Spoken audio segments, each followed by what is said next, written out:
South Korea has a rich culture, but some of their museums are far from being traditional. They even have a place called Poo Poo Land.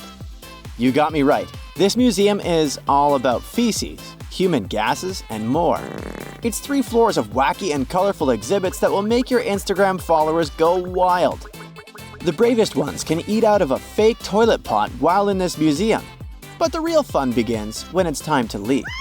You'll have to slide your way out through a dark room that mimics your digestive system. South Korea houses the blackest building you'll ever see. The Vantablack Hyundai Pavilion is covered with Vantablack paint, which is like the ninja of all paints. It's super black and reflects less than 1% of light.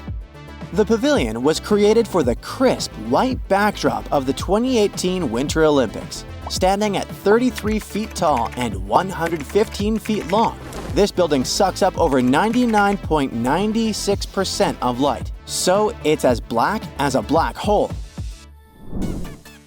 South Korea is known for its awesome cafe culture, and their Starbucks outlets are no exception. Take Starbucks Wave Seoul, for example. It literally looks like it's floating on water. This cool spot is located in Seoul Wave Art Center, a place where you can enjoy art galleries and exhibitions. If you feel like you've seen this place before, it might be because K-pop stars have filmed music videos here. Back in 2011, Tesco, the British chain, set up virtual grocery stores in subway stations and bus stops in Seoul. It's like shopping in a real store, but on your phone. Commuters can scan and buy virtual items that will be delivered right to their door. Imagine walking into a subway station and seeing walls filled with pictures of food and other items you can buy.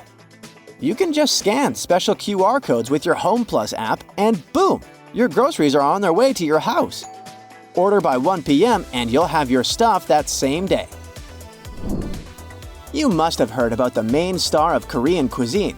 I'm talking kimchi. The real question is, where's the element of surprise? This zesty, tangy, sweet, and sour dish has been around for over 1,500 years and comes in over 200 different varieties across the country. You'll never run out of new kimchi dishes to try. It can be served as a side dish, main dish, snack, appetizer, and if you're feeling daring, even a dessert. Ever heard of kimchi and banana? Yeah, that was actually a thing for a while. By the way, they say kimchi might be perfectly matched with cheese. Actually, kimchi can be matched with pretty much anything. They even produced kimchi-flavored chocolate in Korea. Seoul, the buzzing hub of South Korea, is jam-packed with around 10 million people. You'll find narrow alleyways and bustling streets at every turn, making personal space a rare commodity. If you're strolling through the city, expect to dodge pedestrians on the sidewalk, squeeze onto crowded subway trains, and feel a bit cramped compared to the wide-open spaces in the US. South Koreans are pros at sharing public areas, so don't be surprised if someone bumps into you without apologizing. It's just part of the hustle and bustle of city life, especially in busier areas. Just roll with the punches, literally, and enjoy the lively atmosphere of Seoul. In South Korea, taking off your shoes is kind of a big deal. Some locals might even get a little miffed if you make a fuss about it. Most traditional restaurants will require you to kick off your shoes before chowing down. Make sure to keep an eye out for a shoe shelf. It's also a good idea to wear easy-on, easy-off shoes like sandals. And please, for the love of all things holy, check your socks for holes. Nobody wants to see that. PDA is not really a thing in South Korea, even in hip cities like Seoul. You might catch a glimpse of couples holding hands while strolling the streets, but that's usually where the lovey-dovey stuff ends. Public displays of affection make South Koreans a bit uncomfortable. If you're a tourist, keep them at a minimum, even in party zones like Hongdae or Sinchon. Here's a tip for when you're dining out in South Korea. Don't wait around for the waitstaff to come to you. They won't. Instead, give a shout of "Yogiyo" to get their attention. Yep, it means over here in Korean. And if you happen to come across a self-service bar, don't be shy about picking up your own water and utensils.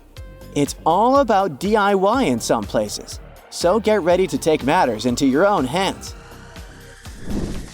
South Koreans are not afraid to dive deep with their questions.